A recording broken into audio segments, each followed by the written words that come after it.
सांगता सभेच्या निमित्तानं आपण सर्वजण या ठिकाणी जमलात। व्यासपीठावर बसलेले रामोशी बेडर बेरड समाजाच्या प्रत्येक सुखादुःखामध्ये साथ देणारे आदरणीय लाडसाहेब, आदरणीय व्यासपीठ समोर बसलेले सर्व माझे मित्र आणि माझ्या सर्व माता भगिनींनो, या ठिकाणी मी जास्त मोठं काय बोलणार नाही, पण ज्यांनी आपल्याकरता केलेलं आहे त्यांचं ऋण फेडण्याची ही वेळ आहे। मी खास करून लाडसाहेबांना या ठिकाणी सांगणार आहे की या मतदारसंघामध्ये रामोशी बेडर बेरड समाजाचं मतदान 2 लाखापेक्षा जादा मतदान आहे। आणि मी दुसरं कुणाला न सांगता या ठिकाणी फक्त रामोशी बेडर बेरड समाजाला सांगणार आहे की गेल्या 74-75 वर्षानंतर सुद्धा रामोशी बेडर बेरड समाजाला कुणीही इतरत नव्हतं,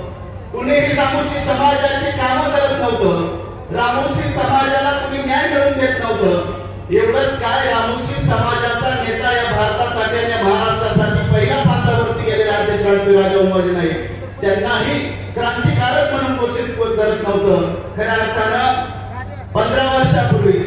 या महाराष्ट्राचे मुख्यमंत्री आदरणीय देवेंद्रजी झाले आणि या देशाचे पंतप्रधान आदरणीय नरेंद्र मोदीजी झाले आणि महाराष्ट्रामध्ये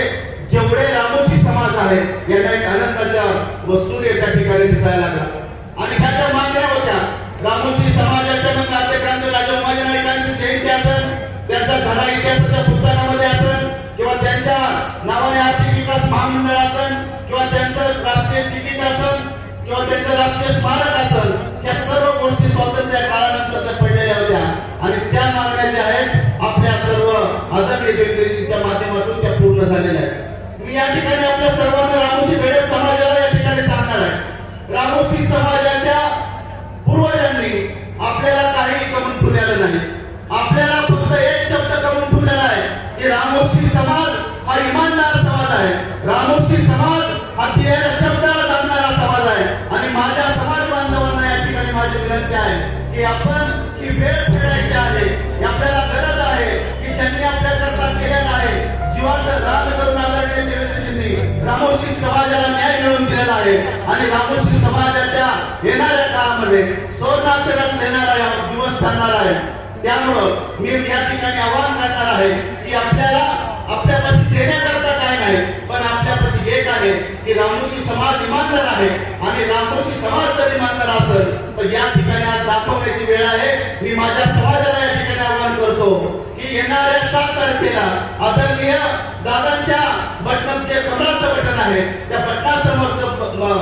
कमळाचं जे बटन आहे त्याच्यावरती बोर्ड दाबून आपण कमळाच्या चिन्हावरती शिक्का मारून दादांना भरघोस मताने आपण निवडून द्यावं आणि रामोशी ही जात इमानदार आहे, गद्दार नाही असं या ठिकाणी आपण दाखवून द्यावं।